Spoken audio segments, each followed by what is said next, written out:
TDP Janasena మధ్య మాటల వరకైతే పొత్తులు బాగానే నడిచాయి కానీ సీట్ల విషయానికి వచ్చేసరికి ఆ పొత్తుల వ్యవహారం బెడిసికొట్టింది. టీడీపీ తొలి జాబితాలో తూర్పుగోదావరి జిల్లాలో సీనియర్లకు చోటు దక్కలేదు. పార్టీ ఆవిర్భావం నుంచి టీడీపీని అంటిపెట్టుకుని ఉన్న గోరంట్ల బుచ్చయ్య చౌదరికి చంద్రబాబు హ్యాండ్ ఇచ్చారు. తొలి జాబితాలో బుచ్చయ్య చౌదరిని ఏమాత్రం పరిగణలోకి తీసుకోలేదు. రాజమండ్రి రూరల్ స్థానంపై ఇప్పటి వరకు ఇరు వర్గాలకు క్లారిటీ రాలేదు. దీంతో టీడీపీ సీనియర్ నేత బుచ్చయ్య చౌదరి పరిస్థితి అగమ్య గోచరంగా మారింది. రాజానగరంలోనూ బొడ్డు వెంకటరమణ చౌదరికి మొండి చేయి చూపించారు. పూర్తి సమాచారం మా కరెస్పాండెంట్ హరీష్ అందిస్తారు. హరీష్, అభ్యర్థుల ప్రకటన తర్వాత టీడీపీ నేతల్లో ఎట్లాంటి అభిప్రాయాలు వ్యక్తం అవుతున్నాయంటే ఏం చెప్తారు? అనశ్రీ, జనసేన టీడీపీ పొత్తుతో విడుదల చేసిన ఈ తొలి జాబితా తూర్పుగోదావరి జిల్లా, కోనసీమ జిల్లాలకు సంబంధించి 7 అభ్యర్థుల జాబితాను విడుదల చేయడం జరిగింది. ప్రధానంగా సీనియర్లు అయితే ఇందులో కనీసం పరిగణలోకి తీసుకునే పరిస్థితి కూడా ఎక్కడ కనిపించట్లేదు. దీంతో ఒక వర్గం టీడీపీకి సంబంధించిన క్యాండిడేట్లు ప్రకటించిన చోట జనసేన వర్గాల్లో అసంతృప్తి చెలరేగుతుంది. అదేవిధంగా జనసేన అభ్యర్థి ప్రకటించిన చోట టీడీపీ వర్గాల్లో తీవ్ర అలజడి రేగుతోంది. ఎందుకంటే రాజమండ్రి సిటీ తీసుకుంటే పెద్దగా కాంట్రవర్సీ లేదు. అయితే భార్యాభర్తలో ఎవరికి కేటాయిస్తారు ఆదిరెడ్డి వాసు భావాని అనే విషయం మీద చాలా రోజులు చర్చ జరిగింది. చివరికి ఆదిరెడ్డి వాసుకు టికెట్ కేటాయించడం జరిగింది. ప్రధానంగా కాంట్రవర్సీ జరిగింది రాజమండ్రి రూరల్ సీటు. ఎందుకంటే జనసేన పార్టీ జిల్లా అధ్యక్షులు కూడా అదే నియోజకవర్గం కోరుకుంటున్నారు. టీడీపీలో సీనియర్ నేత బుచ్చయ్య చౌదరి రాజమండ్రి రూరల్ నుంచి గతంలో 2 సార్లు విజయం సాధించారు కూడా. అదైతే ఈ టికెట్ అయితే ఇరు వర్గాలు కూడా ప్రకటించలేదు. కనీసం బుచ్చయ్య చౌదరిని కూడా పరిగణలో తీసుకుని తొలి జాబితాలు అక్కడ స్థానం కనిపించే పరిస్థితి లేదు. మరోవైపు పవన్ కళ్యాణ్ వచ్చి నేరుగా ఏదైతే 2 రోజులు రాజమండ్రిలో ఉండి తమ అభ్యర్థి ఈయన కందుల దుర్గేష్ని ప్రకటించారో అదే విషయాన్ని కందుల దుర్గేష్ కూడా మీడియాతో చెప్పడం జరిగింది, తన అభ్యర్థిగా ప్రకటించారని. ఇప్పుడు ఆ ప్రకటించిన అభ్యర్థి పేరు కూడా ప్రస్తుతం జాబితాలు అయితే జనసేన లిస్టులో ఇప్పటిదాకా కనపడలేదు. మరోవైపు కోనసీమలో మన అనపర్తి నియోజకవర్గాన్ని తీసుకుంటే నల్లమల రామకృష్ణారెడ్డిని టీడీపీ ప్రకటించడం జరిగింది.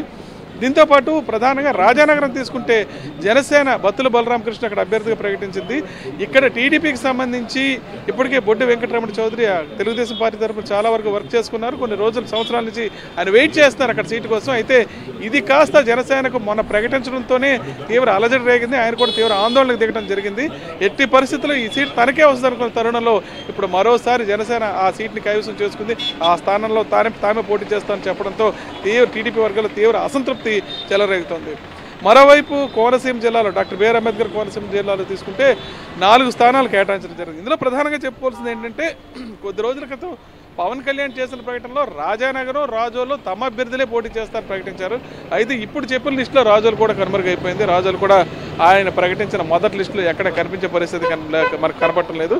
మరోవైపు ముమ్మడవరం తీసుకుంటే ఇక్కడ జనసేన అభ్యర్థి దాదాపు 2 దఫాలుగా వెయిట్ చేస్తున్నారు. ఈసారి కూడా ఆయనకు మొండి చెయ్యే ఎదురైంది. అక్కడ డాక్టర్ సుబ్బరాజును టీడీపీ తమ అభ్యర్థిగా ప్రకటించడం జరిగింది. అదేవిధంగా గతంలో చంద్రబాబు వచ్చినప్పుడే మండపేటలో తమ అభ్యర్థులను ప్రకటించడం జరిగింది. అక్కడ కూడా తీవ్ర వ్యతిరేకత వచ్చింది. జనసేనతో పాటు టీడీపీలో రెబల్స్ కూడా తీవ్ర అభ్యంతరాలు వ్యక్తం చేయడం జరిగింది. ఎట్టి పరిస్థితుల్లో చంద్రబాబు తమ నిర్ణయం మార్చుకోవాలని గతంలోనే చెప్పడం జరిగింది.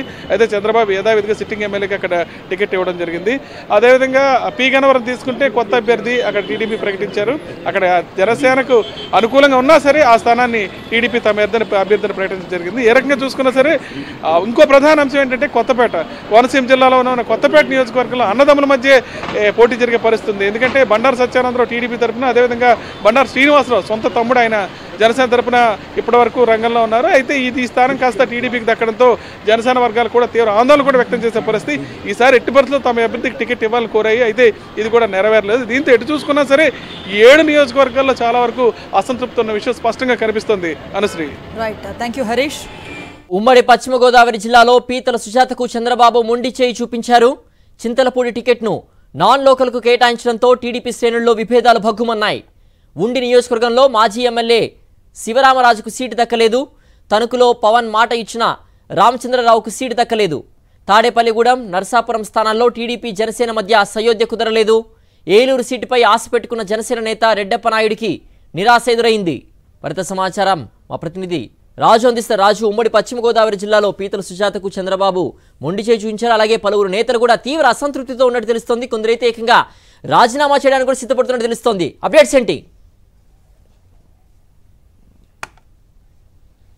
చూడవచ్చు, ఉమ్మడి పశ్చిమ గోదావరి జిల్లా వ్యాప్తంగా చూసినాక టీడీపీకి సంబంధించినటువంటి జనసేనకు సంబంధించి తొలి లిస్టులో కూడా ఆశలు పెట్టుకున్నటువంటి ఎవరైతే సీనియర్లు ఉన్నారో సీనియర్లకు ఆశాభంగం తప్పలేదు. మరోవైపు జనసేనకు సంబంధించి స్వయాన పవన్ కళ్యాణ్ వారాహి యాత్రలో టికెట్ ప్రకటిస్తాను, మీకు ఇస్తానని చెప్పని తొలి అభ్యర్థి నువ్వే అంటూ కూడా ప్రకటించినటువంటి తణుకు నియోజకవర్గానికి చెందినటువంటి విడివాడ రామచంద్రరావు కూడా పూర్తిగా మొండి చేయి తప్పలేదని చెప్పొచ్చు. చూస్తే కనుక సీట్ల విషయంలో చూస్తే సీనియర్గా ఉన్నటువంటి ఏదైతే పార్టీలో మాజీ మంత్రిగా ఉన్నటువంటి పీతల సుజాతను కూడా అసలు సీటు విషయంలో కూడా అనేక ప్రయత్నాలు చేసినా కానీ ఆమె కూడా సీటు కేటాయించలేదు. ఎన్ఆర్ఐని నమ్ముకున్నటువంటి పరిస్థితి కూడా కనబడుతుంది.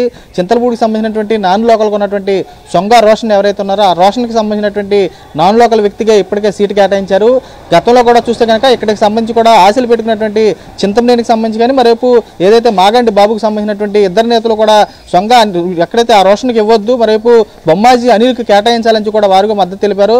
అక్కడ ఉన్నటువంటి లోకల్ నాన్ లోకల్ క్యాండిడేట్కి సంబంధించి జరుగుతున్నటువంటి వివేదాలు లోకల్కి సంబంధించి కూడా మంగళగిరికి సంబంధించినటువంటి టీడీపీ కార్యాలయానికి కూడా ఇక్కడ ఉన్నటువంటి చింతలపూడి నియోజకవర్గం సంబంధించినటువంటి నేతలు కూడా వెళ్ళి రోషన్కి టికెట్ కేటాయించొద్దు, ఇక్కడ ఉన్నటువంటి నాన్ లోకల్కి సంబంధించిన టికెట్ కేటాయిస్తే తాము టీడీపీని కూడా ఇక్కడ ఓడిస్తామని చెప్పినా కానీ చంద్రబాబుకు సంబంధించి కూడా ఎన్ఆర్ఐకే వైపే మొగ్గు చూపినట్టు పరిస్థితి కనబడుతుంది.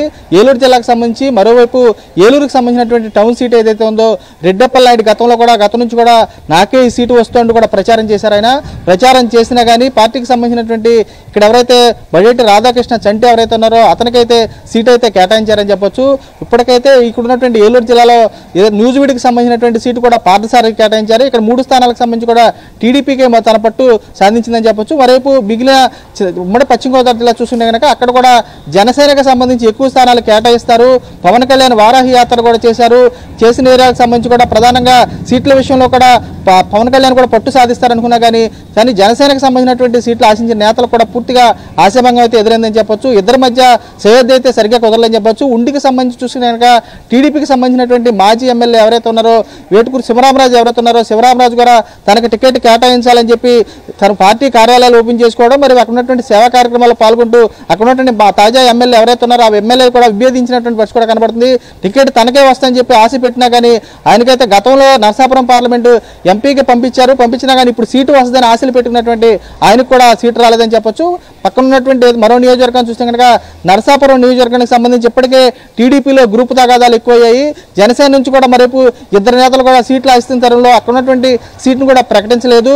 పాలకొల్లు నియోజకవర్గం చూస్తే గతం నుంచి ఉన్నటువంటి తాజా ఎమ్మెల్యే ఎవరైతే ఉన్నారో నిమ్మల రామారెడ్డికి సంబంధించి కూడా తాను సీటు కేటాయించారు. పక్కన ఉన్నటువంటి భీమవరం నియోజకవర్గానికి సంబంధించి చూసుకుంటే ప్రధానంగా పవన్ కళ్యాణ్ ఇక్కడ పోటీ చేస్తారని చెప్పి అందరూ ఆశపెట్టిన కానీ ఆ సీటు విషయంలో అసలు క్లారిటీ ఇవ్వలేదు. పవన్ కళ్యాణ్ ఇక్కడ పోటీ చేస్తారా లేదా అనేది కూడా అక్కడ ఉన్నటువంటి నేతలు కూడా డైలమాలని చెప్పొచ్చు. ఇప్పటికే జనసేన టీడీపీకి సంబంధించినటువంటి నేతలు అక్కడ కుమ్ములాడుకునే పరిస్థితి కూడా కనబడుతుంది. 2 రోజుల క్రితం కూడా పవన్ కళ్యాణ్ పర్యటన చేసే సందర్భంలో కూడా అక్కడ ఉన్నటువంటి నేతలను కూడా ఎవరైతే నాయకులు కలిసి వెళ్ళారో కార్యకర్తల విషయంలో కూడా కలవపోవడంతో వాళ్ళు కూడా ప్రజల్ని ఇక్కడ ఉన్నటువంటి నాయకులనే కలవలేనటువంటి నేత ప్రజల్ని ఎక్కడ కలుస్తారని చెప్పని వారు కూడా విభేదించినటువంటి పరిస్థితి కూడా కనబడుతుంది. పక్కన ఉన్నటువంటి ఆచంట నియోజకవర్గానికి సంబంధించి కూడా బీసీకి సంబంధించినటువంటి నేత ఎవరైతే ఉన్నారో మాజీ మంత్రి ఉన్నటువంటి పితాని సత్యనారాయణకి సంబంధించి కూడా సీటు కేటాయించారు. అక్కడ ఉన్నటువంటి ఎవరైతే చేకొండ హరిరామజోగికి సంబంధించినటువంటి కుమారుడు సూర్యప్రకాష్ ఎవరైతే ఉన్నారో అక్కడ సీటు కూడా ఆశించారు. అయినా కానీ సూర్యప్రకాష్కి సంబంధించి కూడా చుక్కెదురని చెప్పొచ్చు. చూస్తే కనుక తణుకు నియోజకవర్గం వచ్చేసి తణుకు నియోజకవర్గంలో ప్రధానంగా చూసుకుంటే గతంలో వారాహి యాత్రకు వచ్చినప్పుడు పవన్ కళ్యాణ్ ఎవరైతే విడివాడ రామచంద్రరావుకి మమ్మల్ని క్షమించాలి, గతంలో నీకు న్యాయం చేయలేకపోయాను, ఈసారి నీకు సీట్ అవకాశం వచ్చి కంపల్సరీ ఇస్తాము అని చెప్పారు. అయినా కానీ చంద్రబాబుకి ఎవరైతే సన్నిహితంగా ఉన్నటువంటి నేతలు ఎవరైతే ఉన్నారో ఆయన టీడీపీ నేతలకు సంబంధించి మొగ్గు చూపారని చెప్పొచ్చు. అక్కడ ఉన్నటువంటి ఆర్మిల్లి రాధాకృష్ణకే మరోసారి సీటు కూడా కేటాయించడంతో అక్కడ ఉన్నటువంటి నేతలు కూడా పూర్తిస్థాయి జనసేన నేతలు కూడా విభేదిస్తున్న పరిస్థితి కూడా కనబడుతుంది. ఇద్దరి మధ్య కూడా పచ్చగడ్డి అయితే బొగ్గుమైనటువంటి పరిస్థితులు కూడా నిరసన కూడా వ్యక్తమైన పరిస్థితి కూడా కనబడుతుంది. విడివాడ రామచంద్ర కూడా ఏదైతే సీట్లు అనౌన్స్ చేయడం కూడా అతను కూడా అజ్ఞాతంలోకి వెళ్ళినటువంటి పరిస్థితి కూడా కనబడుతుంది. టీడీపీకి సంబంధించినటువంటి తాడేపల్లిగూడెం ప్రధానంగా ఇక్కడ ఉన్నటువంటి తాడేపల్లిగూడెం సీటు చూసుకుంటే కనుక అక్కడ ఉన్నటువంటి నేతలు వలవల బాబ్జీ కానీ మరి అక్కడ ఉన్నటువంటి జనసేనకు సంబంధించినటువంటి నేత ఎవరుతున్నారో సీట్ల విషయంలో ఇద్దరి మధ్య సయోధ్య కుదరలేదు. ఇక సభ ఏర్పాటు చేస్తాము 28వ తారీఖున ఉమ్మడిగా సభ ఏర్పాటు చేస్తామన్నా కానీ ఇతరులకు సంబంధించినటువంటి నేతలు కూడా కలిసి కార్యక్రమాలు కూడా చేస్తున్నటువంటి పరిస్థితి కూడా కనపడలేదు. ఇటు నరసాపురం పార్లమెంట్కి సంబంధించి చూసుకునే కనుక ఇటు తాడేపల్లిగూడెం కానీ భీమవరం కానీ నరసాపురం సంబంధించినటువంటి ఈ సీట్ల విషయంలో ఇద్దరి మధ్య సయోధ్య కుదరలేదు కాబట్టి ఈ సీట్లు ప్రకటించలేదని చెప్తున్నారు. తొలి జాబితాకి సంబంధించి చూసుకునే కనుక టీడీపీకి సంబంధించినటువంటి మెజారిటీ స్థానాల్లో పవన్ కళ్యాణ్కి సంబంధించినటువంటి మెజారిటీ సీట్లు తీసుకోవాలని హరిరామ జోగయ్య లేఖల రూపంలో కూడా వివరించారు. కాపులకు సంబంధించినటువంటి అన్యాయం చేయొద్దు, కాపులకు సంబంధించి జనాభా ప్రాతిపదికన కూడా ఎక్కువ సీట్లు తీసుకోవాలి, పవన్ కళ్యాణ్కి సంబంధించినటువంటి ముఖ్యమంత్రిగా 2 సంవత్సరాలు ఉంటేనే కానీ ఒప్పుకోవాలన్నా కానీ పూర్తిగా బేషరతుగా కూడా చంద్రబాబు విషయంలో కూడా సీట్ల విషయంలో కూడా చంద్రబాబుది పైచేయితే చేసినప్పుడు వచ్చి కూడా కనపడుతుంది. చూస్తే కనుక ఓవరాల్గా ఇటు ఎస్సీ కాన్స్టిట్యున్సీలు ఏదైతే చూస్తేనే ఉమ్మడి పశ్చిమ గోదావరి జిల్లాకు సంబంధించినటువంటి గోపాలపురం కానీ పోలవరం కానీ ఉన్నటువంటి కొవ్వూరుకు సంబంధించినటువంటి నియోజకవర్గాలకు సంబంధించి అయితే అభ్యర్థులు అయితే ఇద్దరి మధ్య అభ్యర్థుల విషయంలో కూడా సయోధ్య రావలేదు. ఓవరాల్గా చూసుకుంటే కనుక ఉమ్మడి జిల్లా వ్యాప్తంగా చూసుకుంటే కనుక టీడీపీ కానీ జనసేనకు సంబంధించి కానీ ఇద్దరు అభ్యర్థుల మధ్య కూడా సఖ్యత లేకపోవడంతో ఎక్కువ స్థానాలు టీడీపీ కేటాయించడం పట్ల ఓవరాల్ నియోజకవర్గాలకు సంబంధించి కూడా పూర్తిగా నిరసనలు అయితే వ్యక్తమవుతుంది సిద్ధు.